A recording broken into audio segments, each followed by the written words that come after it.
Olhar um álbum de fotos é segurar o passado e assistir as memórias sendo reavivadas no inconsciente como um cinema mental. Ver quanta coisa passou na sua vida e o quanto você cresceu. No tempo da escola, eu nunca entendia por que tinha que participar dessas atividades de dança para ganhar ponto. Quem nunca, fez isso? Mas, na verdade, hoje eu entendo muito mais que existiam coisas ali, naquele tempo, que eram distantes para mim, porque eu sempre quis saber o significado de algo para poder participar e até admirar aquela coisa. Talvez tenha sido por isso que eu acabei querendo entender por que as pessoas tinham crença e rezavam, faziam festas e promessas, enfim. E isso nunca fez muito sentido, se é que ainda faz. A ideia de folclore ela foi mais ou menos desse jeito. Eu não consegui entender se Curupira e Saci eram lendas do folclore e tinham origem indígena, por que Jesus e Bíblia não eram? E o que de acho era folclore? Era algo que não se encaixava na minha cabeça e, na maioria das vezes, ninguém me dava a resposta.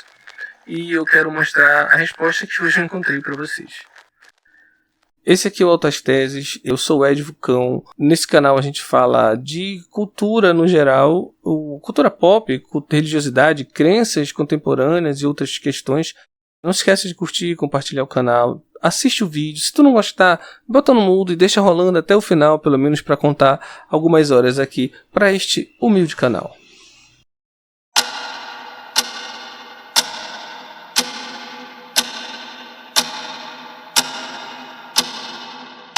Se eu pudesse voltar no tempo...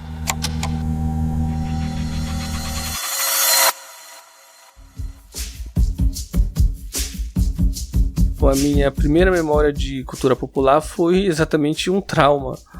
Minha avó ela ensaiava o Alto do Boi no tempo que se fechava a rua para fazer o folguedo como o do boi bumbá.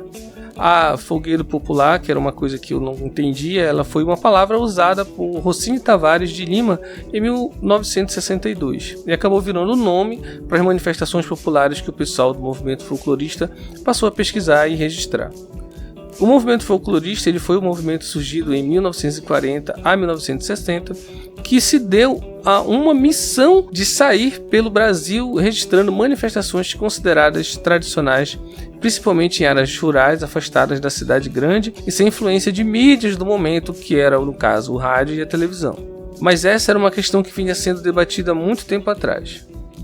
No final do século XIX, o Brasil passava por uma série de transformações, começando pela pressão inglesa pelo fim do regime escravocrata, a luta entre conservadores do regime monárquico e os gritos liberais por uma democracia e um regime constitucional, e no meio dessas mudanças, teorias racistas eram usadas para pensar a jovem nação. Era preciso pensar a identidade brasileira e o problema para as elites intelectuais lambuzadas nas ideias europeias era a forte presença africana e indígena na população. Sem contar ali árabes, judeus e outros povos que também deixaram suas marcas significativas por aqui. O termo folclore ele vai surgir em 22 de agosto de 1846, daí a data escolhida como o Dia do Folclore.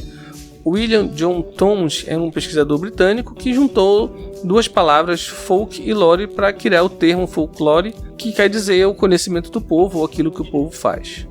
Mas o ponto é que o professor Silvio Romero, um importante intelectual alagoano, influenciado pelo romantismo alemão, principalmente na figura do Johann Herder, que foi um intelectual ali da Alemanha que se preocupou em preservar os costumes na criação da identidade nacional, e aí foi inspiração para o Silvio Romero começar a estudar uma tal de literatura oral, que era um termo que se utilizado para a cultura popular. Já numa geração posterior, vão aparecer figuras como Renato Almeida, Edson Carneiro, Mário de Andrade, Luiz Câmara Cascudo, Rossini Tavares de Lima e Cecília Meirelles, que vão ser um dos nomes muito importantes para o registro das manifestações folclóricas brasileiras. A Comissão Nacional do Folclore ela foi criada em 1947 e ela foi a primeira comissão nacional sugerida pela Unesco para mapear expressões culturais locais. O intelectual Renato Almeida me chamou a atenção porque ele defendeu o folclore como um instrumento pedagógico para integrar filhos de imigrantes à cultura nacional e como ferramenta para combater o analfabetismo nas populações rurais. De fato, manifestações como os diferentes tipos de boi-bumbá, quadrilhas, maracatus, congada, folia de reis e inúmeras outras, elas são verdadeiras escolas. Além de outras manifestações de danças, comidas e auto de teatro popular, eles são escolas espontâneas que repassam valores, arte, sociabilidade, e talvez as escolas em tempos atuais precisem recuperar um pouco disso. Em julho de 1934, começa a chamada Missão de Pesquisas Folclóricas, liderada por Mário de Andrade. E ela chega, inclusive, em Belém, capital aqui do Pará, para registrar doutrinas, chamadas músicas religiosas, do que eles chamavam ali de música de feitiçaria. A religião tradicional que aparece no registro é um culto chamado Babá-Açuê, nome inclusive do livro da musicóloga que estava na missão com Mário de Andrade, Alneida Alvarenga, que foi lançado em 1950. E o líder do culto único do Pará foi o de Sátiro Ferreira do Ramos. O culto era uma fusão ali entre crenças nagô e jejes com pagelança amazônica, que acaba sendo chamado de candomblé de caboclo.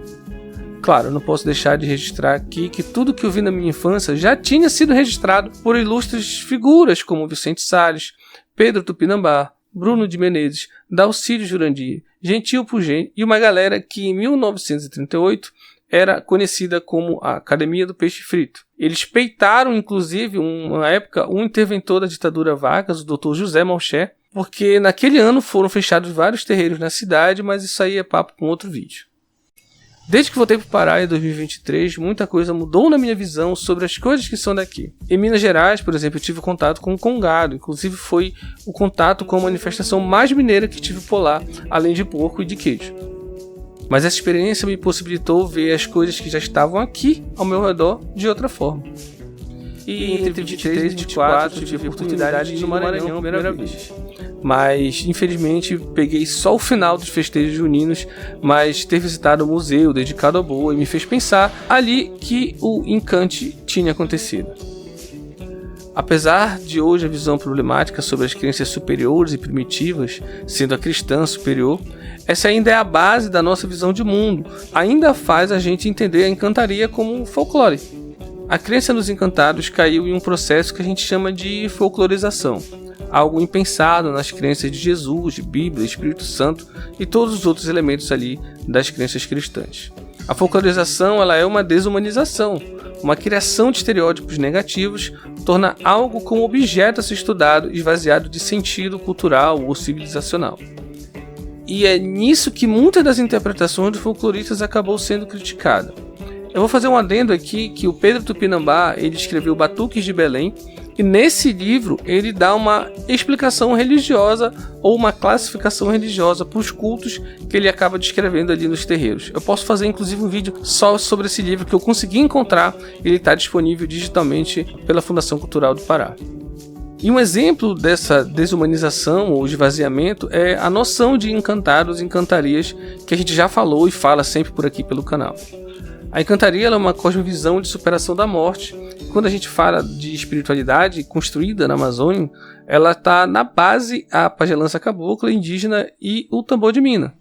O encantado ele é um ser que em diversas definições não morre, a pessoa é levada para o encante, existem cidades do fundo do mar, rios, matas e também dos mangues.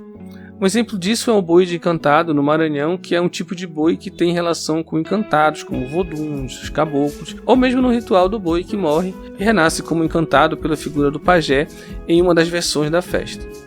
Existe também a ligação da festa dos bois com os terreiros de mina, a figura mítica dos vaqueiros que aparece na Umbanda, na Mina, na Jurema, no Terecô, no Catimbó. E recentemente muitos autores indígenas estimulam essa outra visão a partir da concepção do seu povo. Curupira, Caipora, Boto, Iara, Mãe d'Água não são somente lendas vazias, elas fazem parte de uma vivência e de cosmologias. De nenhuma maneira elas podem ser traduzidas somente como meras superstições, igual a tomar água do chuveiro para dor na garganta. Na escola, o lendário ou as lendas são traduzidas como crenças mortas, que não têm nenhum valor espiritual ou religioso e de nenhuma maneira pode ser considerado algo sagrado. E essa é uma visão que ao longo das décadas está enraizada nos currículos da escola, na mídia, no cinema.